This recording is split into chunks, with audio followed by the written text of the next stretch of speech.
Welcome to The Lavish Leader, Unveiling Wisdom, a podcast by The Lavish Group. We are a community of powerful leaders and creators. Each one of us is on a different path and from a different background, but we all embody aspects of what it means to truly live a lavish life. And we are here to share our stories. I'm your host, Dr. Erin Martin. Welcome, everyone. I'm Dr. Erin Martin. Today is somewhat of a bespoke recording for you. And the reason that I'm doing this is because there has been so much happening in my own life and also in the lives of the people that are around me that just seems to be coming up over and over and over again. And so much so that it is so obvious that there is a big kind of universal lesson to be learned here. And I think that it is something that will really, really resonate with everyone, because there is not a single one of us that has not been in this situation that I'm going to talk about.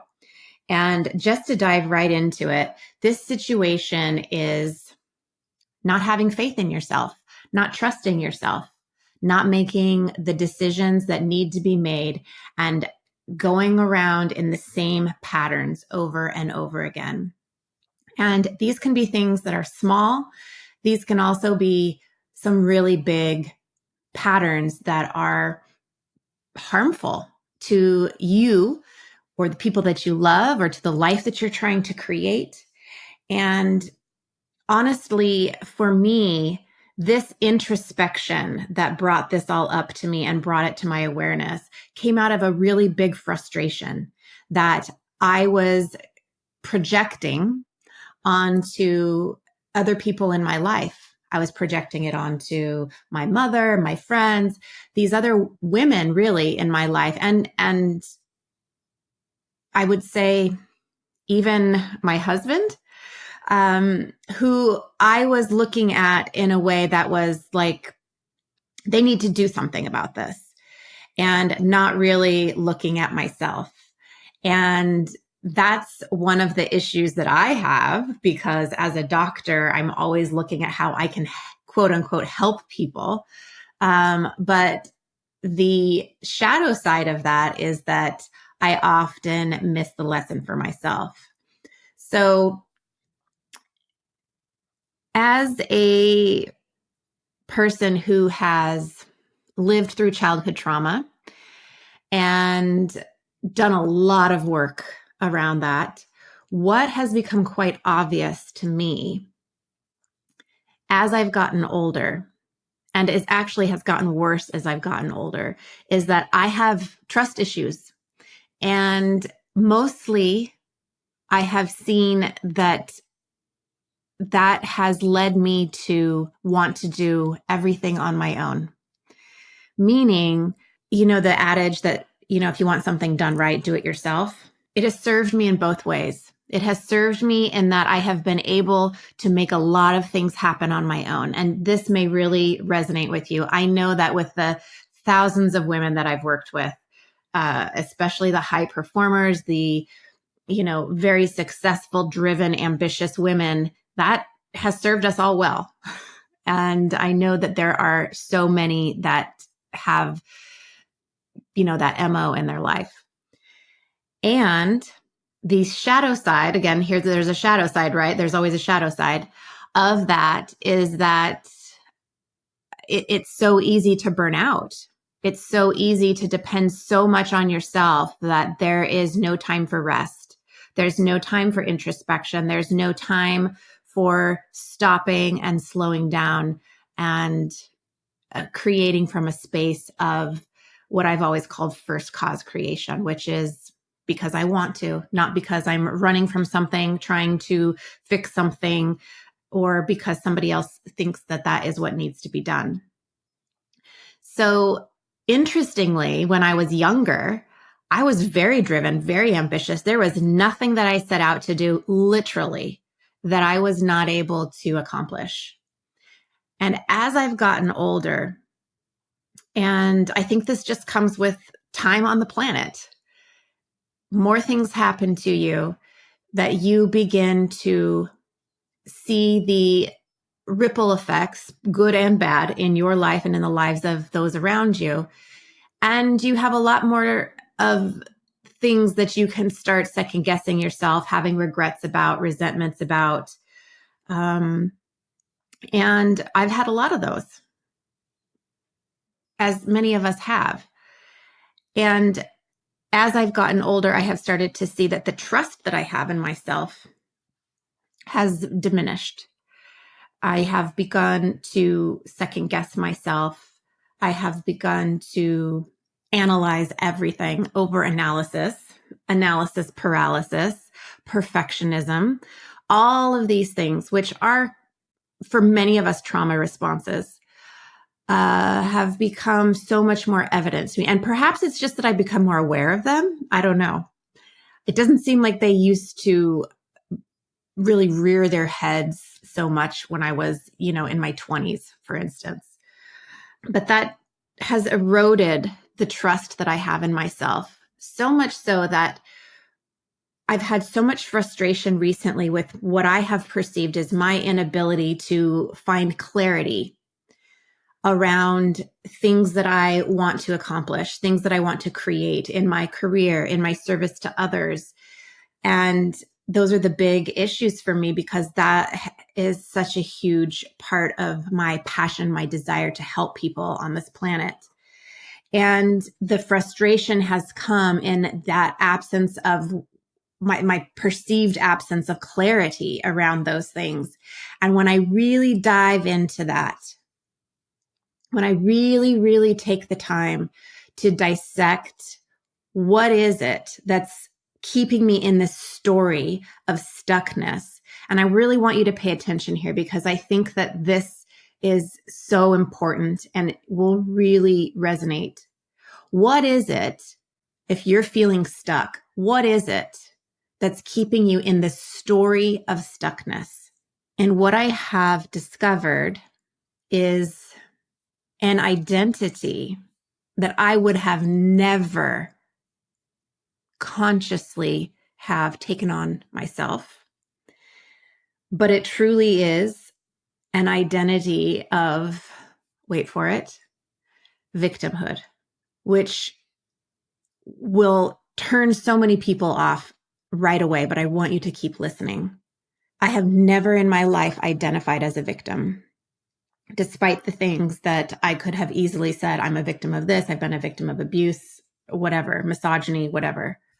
I've never identified as that consciously. But every part of our psyche has a shadow side, and playing the victim is actually, a normal archetype within the human psyche. So if we are keeping ourselves stuck, if we're keeping in an identity or a story, there's a reason why. We're getting something out of it. Humans do not stay in a perpetual state of repeated patterns that are apparently, seemingly not providing anything of benefit to us if we're not getting something from it. So you really have to ask yourself, what am I getting from it? And let me help you out here a little bit. You can dive deep, you can dig in and just do some excavating here. But for almost everybody, it comes down to being able to escape accountability and escape responsibility, being responsible for an action that needs to be taken, a change that needs to be made. It almost always comes down to, I don't have to be responsible or accountable to someone else or to myself for the fact that I might fail. If I fail, having to declare something with my life that might be contrary to the way that I was brought up. I can not be responsible for making a choice that doesn't turn out the way that I want it to. A million different reasons. But for most of us, it comes down to, we can be the victim of confusion. We can be the victim of inability to find clarity. We can be the victim. For me, it was, I can be the victim of not knowing. That was my story. I just don't know what I'm supposed to do. I just don't know how to do it. I just don't know what the next steps are. But I got to be the victim of circumstance, essentially, because that was serving me. It was serving me and keeping me from having to be responsible for perhaps failing, perhaps making the wrong choice, not being perfect. And you can fill in the blanks for yourself. But I really, really encourage you to look at that, because that is giving away your power to something that is a theoretical. What might happen doesn't exist. What has happened to you in the past, or what you have failed at in the past, or what other people have said to you in the past, that's all precedents. And creating a future based on the past is only going to get you more of that. And I have decided to live my life not based on precedents, but based on principle, based on the principle that I am the master creator of my life. So if that's the truth, then what do I do about this issue with trusting myself, having to analyze everything and that making the perfect choice, making the best choice every time, or at least what my brain says is the absolute best choice. Like I have to make the Harvard of choices every single time I make a choice. And I realized that this idea of not just trusting myself, I had to dig deeper than what was the trust issue.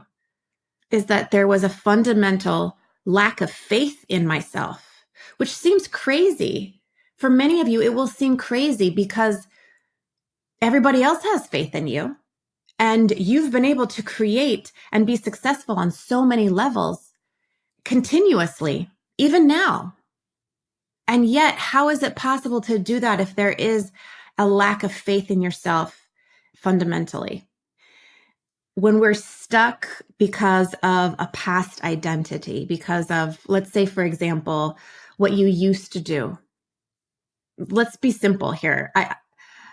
One of the things that drives me crazy is when I hear adults say, I'm horrible at math, or I was horrible at school. And so I just don't do those things. Like they don't help their kids with their homework, with their math homework, because they're just horrible at that. Then I start to hear the younger kid, the children starting to say, I'm bad at math. When it's like, you're in second grade, you've barely started math. Like, how do you can't be bad at it yet. You don't even know math, right? So these are these past identities. So that was a very basic example, but it could be that I don't do well speaking in front of people. I don't do well having to think on my feet. I don't do X, Y, or Z. Fill in the blank with what it is that you've been telling yourself, or that you actually say out loud to people. That's an identity. And you can become stuck because of that past identity, which if you think about it is ludicrous, because you are letting the past create your future.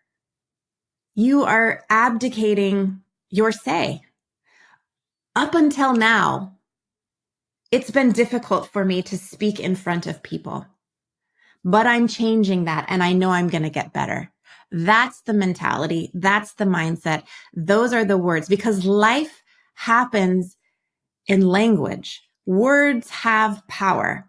I speak like 4 or 5, I can't remember, 4 or 5 different languages. I have so much study that I've done in linguistics. I understand etymology, the meanings of words, and I can tell you for certain that they have power. If you've ever read a book or listened to a speech or a podcast or a movie when there was a scene that someone said something so powerful that it resonated so deeply with you that you remember it even to this day, you know the power of words. Your words have the same power as anybody else's. You speak into your life what you want to create. And if you keep perpetuating the same old story from 5 years ago, 10 years ago, 30 years ago, that is what you will continue to create. You are shutting the door to any new possibility. So I really, really encourage you to be very conscious and aware of the words that come out of your mouth when you're speaking to somebody. I have even had to stop myself mid-sentence in a conversation with other people and be like, wait a minute, let me rephrase that.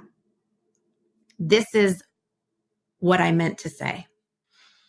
And I start to lay down those new pathways in my brain, a new way of thinking, a new identity. That is one way to really start consciously making the shift of the faith that you have in yourself. The other thing that was really helpful for me, there has always been a part of me ever since I was a little girl that somehow knew that I was here to do big things. Now, I'm not someone who believes in destiny. I do not believe that when we came here in this lifetime, that it was preordained what our purpose was here. I believe that I am the master creator. I get to say what my impact is in this lifetime. Having faith in myself has to do with remembering who I really am. Now, faith, the word itself, can be loaded for a lot of people, particularly if you come from a religious background. Now, I came from a very conservative Christian background, and I can tell you that that word was thrown around all the time. Just have faith. And they talked all the time about having blind faith, believing in things that you cannot see and believing it just because, well, you were told to believe it. You were told that it was true. That is not the faith I am talking about. Yes, there is an element of faith that requires you to believe in something that you cannot visibly see with your own eyes. However, that definition of faith is very three-dimensional, if not two-dimensional. It requires you to believe in yourself as simply a speck, a two-dimensional speck that has not any other access to information. And what I know to be true is that I am so much more than what these eyes can see. I have 6 different senses, if not more. And I know that I can fine-tune those to give me a ton of information. It doesn't have to be something I see with my visible eyes. I can feel, I can sense energy. I have a memory that somehow goes back way beyond the immediate. I'll just say that. I have ears that can hear things that are not audible. We have dreams, we have insights, we have downloads. We have other people in our life that are connected in other ways. Those are all sources of information about ourselves. Now, having faith in yourself is remembering who you are, who you always have been. And I'm talking about even if you don't quite get this, can't wrap your mind around it, don't believe it, whatever, just imagine for a moment who you were before you came to this lifetime. And at some point, somehow, you decided to come here, to be born, to incarnate into this life. You were not just hurled here by some unknown universal force. We have choice. Our beingness has choice. And you chose to come here. Just imagine. If you could, if that's true, and if you could remember in your mind, in your body, with your senses, as some sort of energy, some way, some form, to have a remembrance of that being that you were before you came here. I also want you to remember the clarity that you had, or that you must have had, when you decided to do so. And all those other beings that were around you who helped you along your way, helped you to make that decision, those that you had agreements with to come into this life and somehow meet up and teach each other something. But at some point, despite everything that happened after you came here, all of the disappointments, all of the traumas, all of the whatevers, going back to that white space before you came here and the clarity that you had and the trust that you had in the knowing of what you were doing. And it's easy to say, man, I wouldn't have chosen that. I wouldn't have come here. I didn't choose this. That's your choice. That's the victim of circumstance thing I was talking about earlier. But just imagine if that were so, and feel into that clarity, that part of you that always knows, that's tapped into that which always knows. And that's what I'm talking about.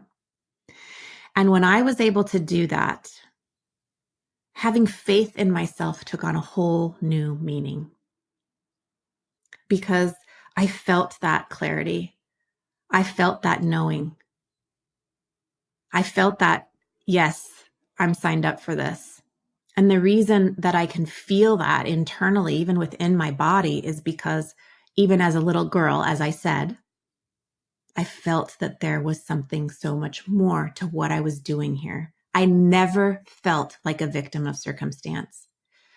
I was driven for multiple reasons, but a big underlying driving force in my life has always been this knowing, this something that was propelling me forward.